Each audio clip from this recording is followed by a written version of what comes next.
Hi, and welcome to Culture Lit, a podcast and community that explores Black women and romantic love through the lens of romance novels. I'm your host, Octavia Marie. Each episode of Culture Lit trains a spotlight on a new Black romance novel and then deep dives into the many themes facing Black women and love after 40. Be ready to laugh, sigh, and talk about Black women falling in love, yes, sex too, and the Black authors writing their stories. Hey girl, hey. This is Octavia Marie, and this is my podcast, Culture Lit. Since the release of Beyoncé's Cowboy Carter, I've been seeing a lot of I'm in my cowboy era posts with Beyoncé's name on them next to cowboy romances written by and about white folks. Insert hard side eye. It's making me feel a certain kind of way, and me and my homegirls don't like it. Someone was going to have to say this, so I'm going to. Like country music, romance, specifically cowboy romance, have been predominantly white narratives, and that quote-unquote tradition is alive and well today in this genre. Beyoncé in her announcement of the name of the album made a point to state that this project came from her lived experience of feeling unwelcome in the country music space because she's Black. Every track on the album is a celebration of Black people, history, music, women, culture. It was lovingly and intentionally crafted to make Black folks feel seen and celebrated, to lift up those voices who have been fighting for visibility in a space that is not built for them. It feels lacking in self-awareness to then use this moment, this piece of art that for many of us has a profound meaning, and use it to shout out books that center white stories and characters. The romance genre has an anti-Black problem. At a time where the bestsellers lists are dominated by the genre, only 2 Black authors have hit the New York Times list since 2021. And it's not because the stories are not deserving. It's because even when there's a moment ripe to reach for them, readers don't. There are phenomenal Black authors writing cowboy romances, and have been for decades. Needless to say, if Cowboy Carter has you in your cowboy Western era, and you find yourself with an itch to dust off those cowboy boots, or maybe buy your first pair, and are dreaming of days out on the ranch and hoping for a little cowboy or cowgirl to sweep you off your feet, then you are certainly not alone. Don't worry, I did all the work for you and reined in some of my favorite Black cowboy romance books that will make you long for sunsets, fields, and horseback riding.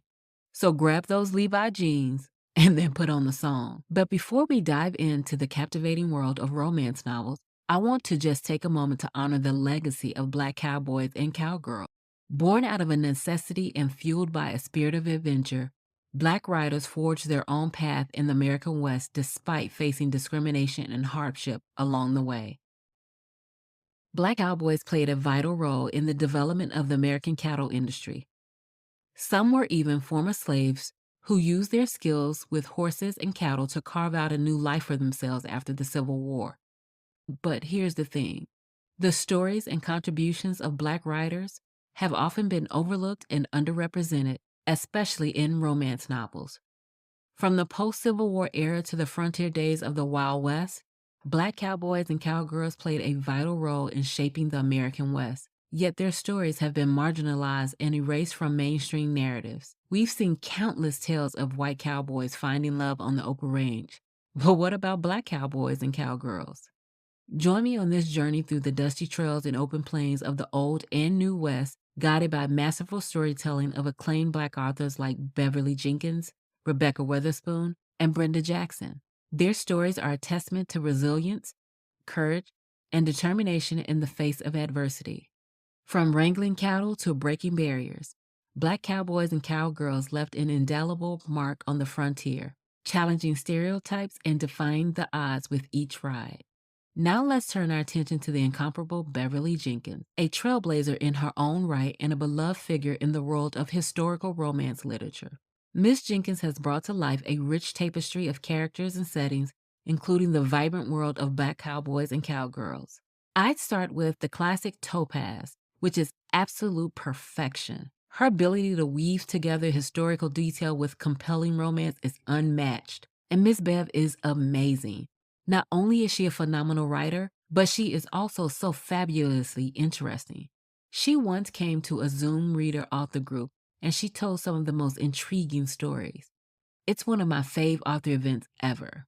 In novels such as Indigo and Wild Rain, she transports readers to the heart of the Old West, where love and adventure await around every corner. Her heroines are fierce and independent, her heroes are rugged and honorable, and together they embark on journeys of self-discovery and passion amidst the backdrop of a changing frontier. In Wild Rain, the romance between Spring and Garrett is tender and passionate, offering a fresh perspective on traditional Western tropes. Spring is a horse rancher living in Wyoming, and Garrett a reporter for a Black newspaper who has traveled out west to interview Spring's brother. Spring is independent, prickly, and extremely competent, and Garrett is charmed by her almost from the first moment he meets her, which happens when she rescues him after he falls off his horse during a blizzard. Wild Rain contains many of the elements that feel like a traditional Western to me. Scenes of blizzards and horse breaking, confrontations in the local saloon, slick shysters from out east coming to take advantage of the locals, but the central characters buck the stereotypes in numerous ways. It's Garrett who is the gentle, softly spoken, bookish one in Wild Rain, the good listener, the fish out of water, and Spring, who is the hot-tempered cowboy with the rakish past, who tames wild horses and carries a gun that she is not afraid to use. I like that Garrett is not portrayed as weak, even though Spring is more physically competent than he is. In fact, his respect for and acceptance of Spring to me is a sign of his strength and confidence in himself. I also liked how good-hearted Garrett was. You just knew from the start that Spring was safe with Garrett on every level. There wasn't the slightest trace of macho bullshit about him. There were some fascinating family dynamics here too. Spring's background is pretty harrowing, and I liked how it was resolved. The layers in her relationship with her brother were particularly well done, and I liked the way we saw what was driving Garrett's father's ambitions for his children, and the way he was portrayed as being both highly sympathetic but also very wrong. As I'm sure we all know and understand, families are not always easy. Most of the conflict in this book came from outside of the relationship. Spring and Garrett got onto the same page pretty quickly and stayed there, though it took a while for Spring to extend her full trust to Garrett. For me, this actually worked really well because the external threat was pretty horrific and flagged quite early in the story. I think if Spring and Garrett hadn't had so much tenderness and respect between them so early, it would have been hard to bear the anticipation of that threat. Wild Rain has a lot of angst. The threat that looms over Spring throughout that story adds a significant amount of dread and tension and can make for some tense reading. But the sweetness of the relationship between Spring and Garrett brings balance.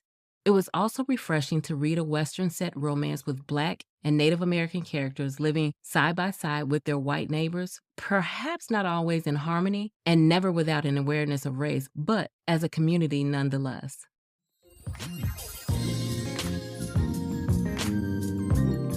Hey girl, hey. If you're enjoying the show, make sure you sign up for our occasional newsletter and join our community at culturelitpodcast.com, where we share book reviews. You can interact with our guests and you'll have a chance to tell me your story and be a part of our community. That's culturelitpodcast.com. Now back to the show.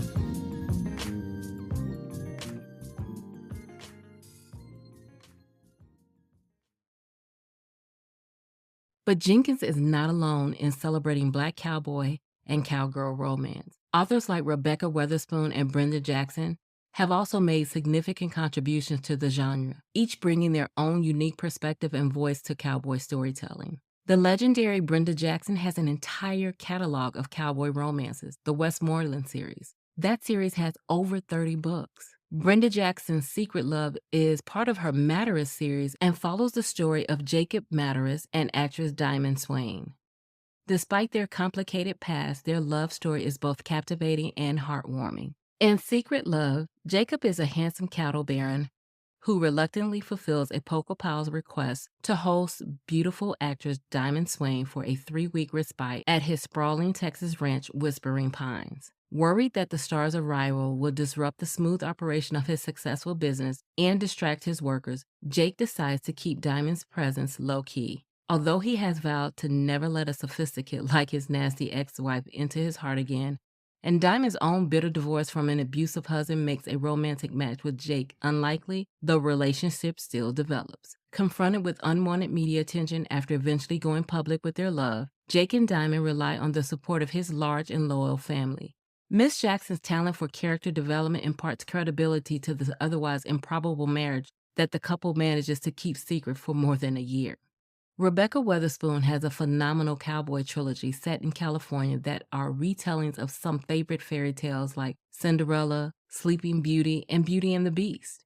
Rebecca Weatherspoon's A Cowboy to Remember offers a modern twist on the cowboy romance genre. The chemistry between Evie Buchanan and Zach Pleasant is electric, and their journey to rediscover love is both touching and memorable. In A Cowboy to Remember, Chef Evie Buchanan is perched on the edge of stardom with a headline spot on a hit morning show and truly mouth-watering culinary skills. But at an industry party, a fall lands Evie in the hospital with no memory of who she is. Scrambling to help, Evie's assistant contacts the only family Evie has left, close friends who run the luxury dude ranch in California where Evie grew up. Evie has no recollection of them until former rodeo champion Zach Pleasant walks into her hospital room and she realizes his handsome face has been haunting her dreams. Zach hasn't seen Evie in years, not since their families conducted a campaign to make sure their childhood friendship never turned into anything more. When the young cowboy refused to admit the feelings between them were real, Evie left California, making it clear she never wanted to see Zach again. Now, he refuses to make the same mistake twice. Starting fresh is a risk when they have a history she can't recall. But Zach can't bear to let her go now. And we are left to wonder, can Zach awaken the sleeping beauty inside her who might still love him? And then in Weatherspoon's If the Boot Fits, we're treated to another delightful romance set on a luxury California ranch. The banter between Sam Pleasant and Amanda is charming, and their chemistry sizzles off the page with two characters who are stuck in their Hollywood careers. Sam Pleasant is a movie star who just won an Oscar for a film he's ambivalent about and is burnt out and unsure what to do next. Amanda is an aspiring writer who's let her day job as an actress's personal assistant take over her life. Her boss is a diva whose tantrums keep Amanda too stressed to pursue her screenwriting dreams. After a friend gets Amanda a ticket to an Oscars after party, she and Sam have an off-the-page one-night stand, with Amanda sneaking out the next morning, assuming they'll never meet again. But Hollywood is a small place, and these two keep running into each other, starting with the wedding of a mutual actress friend that just happens to be held, where? At Sam's family's ranch.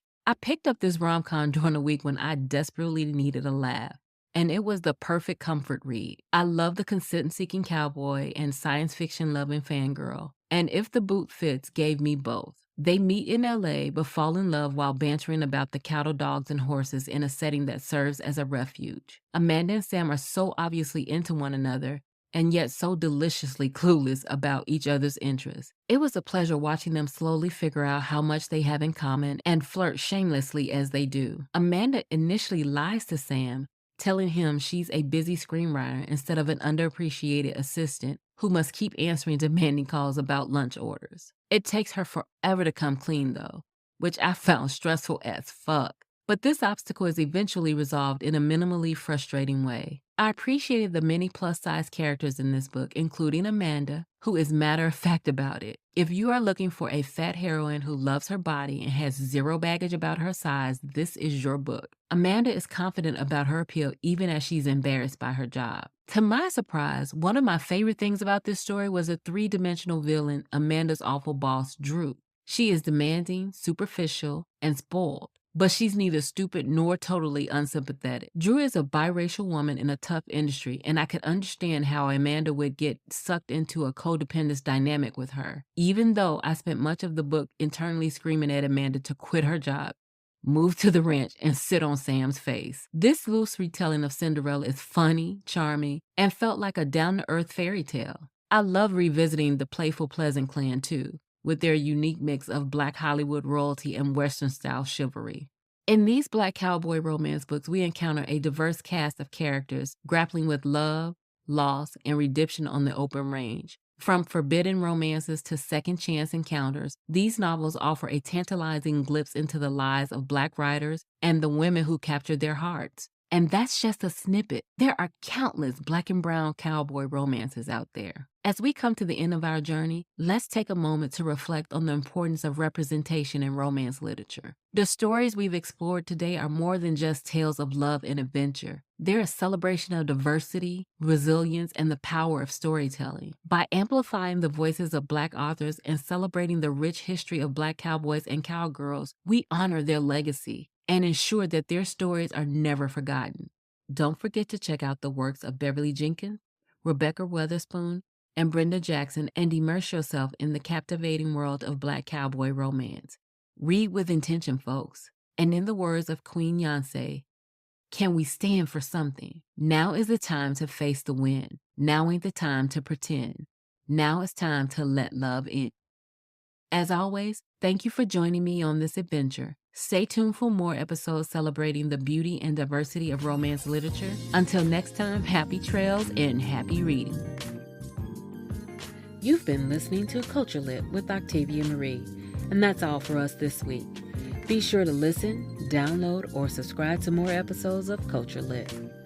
You can find Culture Lit on Apple Podcasts, Spotify, Google Play, or wherever you listen to podcasts. Apple listeners, please be sure to leave a review and let us know what you think. Don't forget to talk to me on social or share your Black love stories at Becoming Octavia Marie on Instagram or XO Octavia Marie on Twitter. Make sure you sign up for our occasional newsletter and join our community at culturelitpodcast.com.